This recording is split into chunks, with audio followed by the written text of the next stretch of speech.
manera. Bueno, fíjense que la lección de hoy dice a los pies del maestro, fue la anterior, y la lección de hoy es la grandeza de la humildad. Interesante la humildad porque con eso se puede ganar muchísimo, ¿no? Y escuchando al maestro en el pasaje bíblico Mateo 5:3, ¿verdad? Mateo 5:3, que por supuesto es un texto que está dentro de las bienaventuranzas. La palabra de Dios nos dice, bienaventurados los pobres en espíritu, porque de ellos es el reino de los cielos. Mateo 5:3. Bueno, vamos a analizar este texto a la luz de esta pequeña historia, ¿verdad? Bueno, ni tan pequeña, más o menos. Cuando respondemos si nos hemos sentido alguna vez orgullosos de algo o por algo que hemos hecho, ¿no? Yo creo que la mayoría pues, vamos a estar en lo cierto, la mayoría vamos a decir que sí nos hemos sentido orgullosos, quizás un trabajo, quizás algo que hemos hecho a favor de otra persona, etcétera, etcétera. Pero fíjense cómo hasta dónde llega muchas veces vamos a decirlo así, el orgullo, ¿no? Y el deseo, el ego en las personas. En esta historia tenemos aquí, como dice lo siguiente, un hombre acudió a un maestro y le pidió que le convirtiera en discípulo, ¿no? Es una historia antigua. El maestro con su discriminación espiritual, o sea, el hombre analizó espiritualmente a este muchacho, comprendió que no estaba preparado para que se le enseñara. Todavía no estaba maduro lo suficiente. De modo que le preguntó, ¿sabes qué has de hacer a fin de ser un discípulo? El hombre no lo sabía, por supuesto, y le pidió al maestro que se lo dijese. Bien, dijo el maestro, tienes que buscar agua, juntar leña, cocinar y pasar muchas horas de trabajo pesado, es decir, trabajo físico, ¿no? Físicos. También dice, tienes que estudiar, ¿ok? Con todo lo que físico que iba a hacer, también tenía que estudiar. Entonces, ¿quieres hacer esto? Le pregunta el maestro al discípulo, al que quería ser discípulo. El hombre le dijo, ahora sé lo que tiene que hacer el discípulo. Por favor, dime, ¿qué hace el maestro? Entonces, el maestro está sentado y da instrucciones espirituales en su modo sosegado. Ah, comprendo, dijo el hombre. En ese caso, no quiero ser un discípulo. ¿Por qué no me conviertes en un maestro? Claro, la vida fácil, no lo fácil. Bueno, en realidad la moraleja de esta historia es que todos queremos ser maestros, pero la realidad es que antes de que lleguemos a ser maestros deberíamos de aprender a ser discípulos, ¿no les parece? Y en otras palabras, aprender a ser humildes, a ser humildes. Pues esto es lo que Jesús nos enseña, ¿no? Bueno, esto pasó, seguimos. Existen personas, y esta es la palabra pobre en espíritu, ¿no? Existen personas que Jesús llama pobres en espíritu, ¿no? Las cuales deben sentirse dichosas de serlo. Y ya les voy a decir por qué, dichosas por lo de bienaventurado, ¿no? Entonces, un pobre en espíritu es una persona humilde, ¿sí? O sea, cuando ustedes vean en la escritura que se hable de pobre en espíritu, es lo mismo que estuviese hablando de una persona humilde, ¿no? Porque la humildad, en todo caso, es una actitud del corazón y no es una condición física, ¿no? Les explico. No es porque una persona esté con una camisa vieja o sucia o rota, que camine todo, vamos a decirlo así, todo doblado, ¿verdad? Como si estuviese mirando al piso, ¿verdad? No porque la veamos en esa situación, ¿verdad? Físicamente podemos decir que es una persona humilde, porque la humildad no tiene que ver ni con la ropa, ni con la manera como tú caminas, ni con la manera como tú hablas, en el sentido del tono de voz y toda la cosa, ¿verdad? No tiene que ver eso, no tiene que ver con dónde vives. Puedes vivir en una mansión y ser un hombre humilde. ¿Sí me explico? O sea, no tiene que ver con nada de las posesiones que tú puedas tener, sino con la actitud, una actitud despojada de todo orgullo. Porque una persona puede ser pobre, y me he encontrado con muchas personas que son pobres físicamente en el sentido material. Son pobres, ¿no? Pero son muy orgullosas, demasiado orgullosas. Entonces, tenemos ese tipo de persona, ¿verdad? La persona humilde siempre va, ustedes la van a ver a esta persona humilde como alguien abierta a las palabras de Jesús. Y siempre la van a encontrar dispuesta para ponerla en práctica. Siempre deseoso de aprender, siempre deseoso de ponerla en práctica, ¿no? Y no solamente eso, la persona orgullosa, por el contrario, es una persona que vive mirando la riqueza, vive mirando lo que otros tienen, vive codiciando lo de otros, vive viendo cómo ganar eso que otro gana o hacerse de algo más para tener más que el otro que está al lado o aquel que es su ¿cómo se dice? Su vecino, ¿no? Eh, en cuanto a las mujeres, me refiero, bueno, quiero pensar que son las mujeres, buscan la belleza más bella que otra, sentirse más, tú sabes, ¿no? Otros en la posición social, tener una posición social superior, ¿verdad? O también muchas veces hay personas que son orgullosas en ideas que tienen, ¿no? Y que conservan y piensan que son mejores que otros por las ideas que tienen o se creen más inteligentes que otros por ciertas capacidades que al fin y al cabo Dios se las ha dado, ¿no? Y presume de ellas porque piensa que es mejor que otros por lo que sabe o por un título que pueda tener universitario. Realmente el mejor doctorado que nosotros podemos tener en la vida es el doctorado de la humildad, es el doctorado de la entrega, del conocer más a Cristo. Porque realmente, ¿qué importa? Decía Pablo, si gano todo el mundo, pero me pierdo, ¿no? Me pierdo. O sea, en realidad, lo más importante es lo que yo pueda cosechar o cultivar dentro de mí como persona, dentro de mi relación con Cristo. ¿Sí me explico? ¿Qué importa un título? ¿No? Un título, no vas a entrar con un título en el cielo, ni con no vas a entrar con nada de eso. Todos vamos a entrar desnuditos. Disculpen la palabra, pero es así. Todos vamos a entrar así. Así que no va a importar lo que títulos o dinero o posesiones que yo tenga, eso no va a importar. Pero la vida que yo viví aquí y de la manera en que la viví, si la viví como Cristo, despojado de todo orgullo y de toda cosa que pueda tener yo, de la mentira, de todas esas cosas, de vivir una vida de mentira, porque a veces el orgulloso vive de mentiras también, de fantasías y cosas así.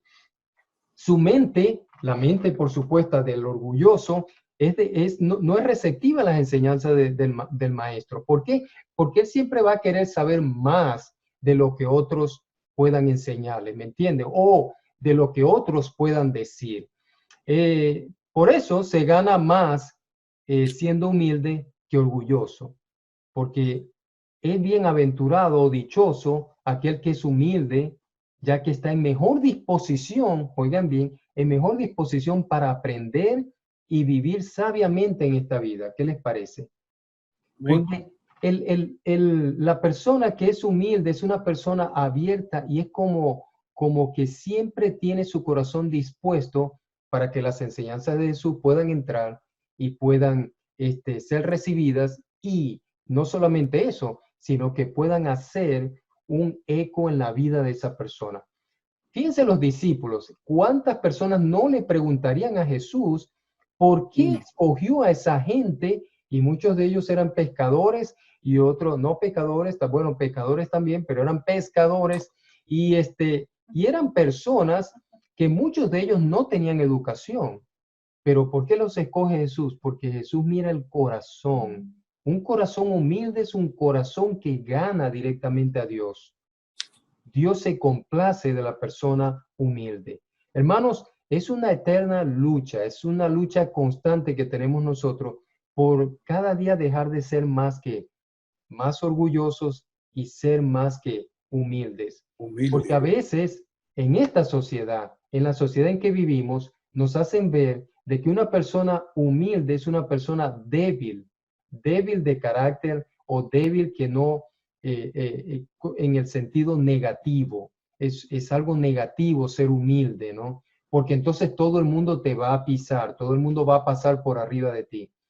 Pero fíjate lo que Jesús mostró con su ejemplo de humildad, que fue humilde hasta la cruz y llegar hasta la muerte en la cruz, pero tuvo también su carácter y supo decir que no y supo exhortar en los momentos en que necesitó exhortar a alguien. O sea que la humildad no tiene que ver nada con el carácter de la persona que sea demasiado pasivo, tiene que ver con una actitud del corazón suficiente como para que pueda abrirse a cualquier cosa que el Maestro, nuestro Señor Jesús, le pueda enseñar y pueda ser recibida. Bueno, dicho esto, quiero concluir con 3 cosas esta noche, en esta parte, ¿no? En esta primera parte de las enseñanzas desde la orilla. Estamos escuchando al Maestro como si estuviese en la orilla antes de tomar el bote, ¿no? Y ir mar adentro, ¿no? Dice que la humildad es una actitud, no una condición física. Llevémonos esa idea esta noche. La humildad no es una actitud, es una actitud, no una condición física, ¿no? Número 2, la persona humilde gana más en esta vida que la orgullosa. Tarde o temprano el orgulloso cae, ¿verdad? Por sus mismos, por su mismo orgullo cae esa persona. La humildad es una actitud, y esta es la última, es una actitud que aprendemos para nuestro nuevo estilo de vida. Si queremos crecer en el Señor, no vamos a crecer con el orgullo de por medio. Si queremos crecer en el Señor, necesitamos ser humildes. No pienso que fue por casualidad que el Señor comenzó con esta primera bienaventuranza. Creo que Él sabía y conocía del ego, orgullo que el hombre trae en su vida. Y Él sabe, nuestro Señor sabe que una de las razones por las cuales no somos los discípulos que debemos de ser para con Jesús es por el orgullo que a veces está en nuestra vida, por la falta de querer cambiar, por la falta de querer regenerarnos por medio de su palabra. Y esto es porque el mismo ego, orgullo en nuestra vida nos los impide en muchas ocasiones. Entonces, en esta noche, si algo podemos aprender de todo lo que podamos hablar, es a ser humildes, a ser humildes. Y fíjate que Jesús lo dijo, ¿verdad? Aprended de mí, que soy, ¿qué? Manso. Manso y humilde, ¿verdad? Lo dijo exactamente a sus discípulos.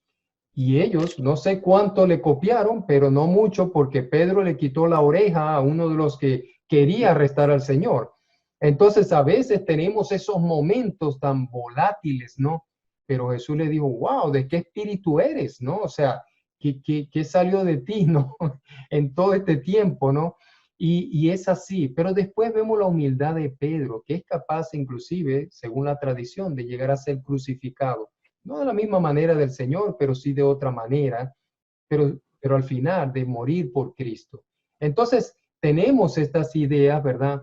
Y debemos de forjarnos un nuevo estilo de vida. Un nuevo estilo de vida es lo que necesitamos. Bueno, vamos con esto en mente, vamos a entrar a mar adentro, es decir, vamos a ir con el Señor en este bote, ¿verdad? Mar adentro, y vamos a aprender un poquito más de esta frase, pobre en espíritu. Fíjate que algunos piensan que la frase pobre en espíritu, vamos a decir así, la ponen dentro del sentido material de la palabra.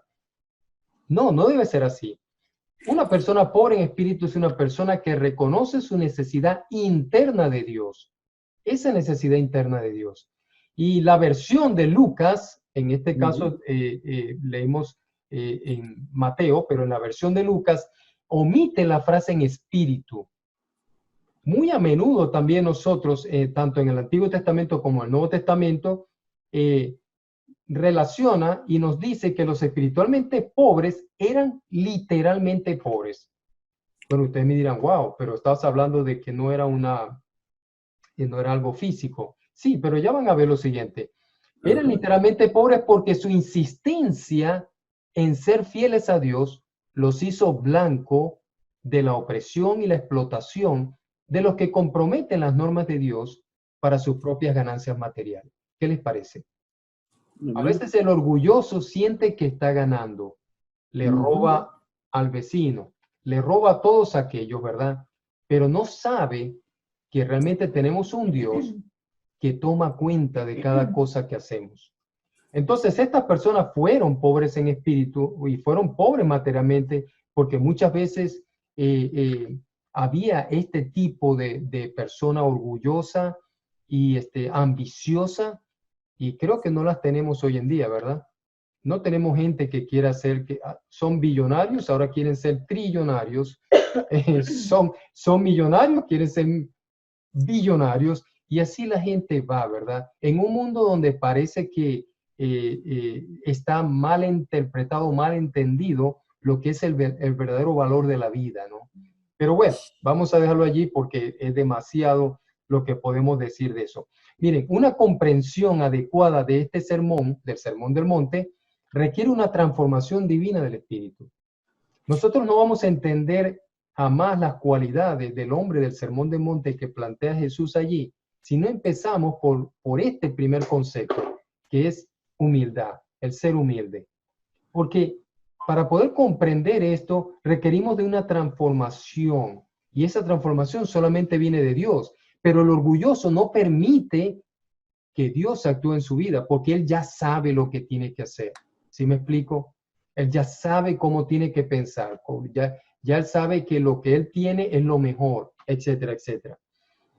Por eso, que no se puede aplicar a nuestras vidas bien si no hay un verdadero reconocimiento de nuestro fracaso espiritual, ¿sí? De nuestro vacío interno, de nuestra pobreza y de nuestra necesidad de Dios para ser transformados. Mira, mientras nosotros no nos declaremos en bancarrota, ¿sí? Por ahí dicen bankruptcy. Si no nos declaramos en bancarrota espiritualmente hablando, nosotros no podemos recibir todo lo completo, lo full que Dios quiere transformarnos y hacer en nuestra vida. ¿Por qué? Porque si quedan cosas que nosotros no queremos transformar, entonces vamos a tener un trabajo incompleto de Dios en nuestras vidas. Por eso necesitamos ser humildes para darle a Dios toda la apertura para que Dios pueda entrar y hacer este trabajo en nosotros. Necesitamos que el Espíritu Santo vaya renovándonos, ¿verdad? Cada día, como dice Efesios. Y la única manera que puede hacerlo es con nuestra cooperación. Por eso, a veces algunos, como dice Pablo, entristecían al Espíritu Santo de Dios. ¿Por qué lo entristecían? Porque querían vivir sus propias vidas y no vivían una vida lo suficientemente humildes para que el Espíritu Santo de Dios pudiera hacer la labor transformadora y regenerativa en la vida de cada uno de ellos. ¿Sí me explico? Yo creo que Dios quiere hacer exactamente lo mismo en la vida de cada hombre y cada mujer, solo que Él espera que nosotros nos vaciemos internamente, completamente, que reconozcamos lo que no somos nada delante de Él y que necesitamos de su gracia redentora y de su poder transformador.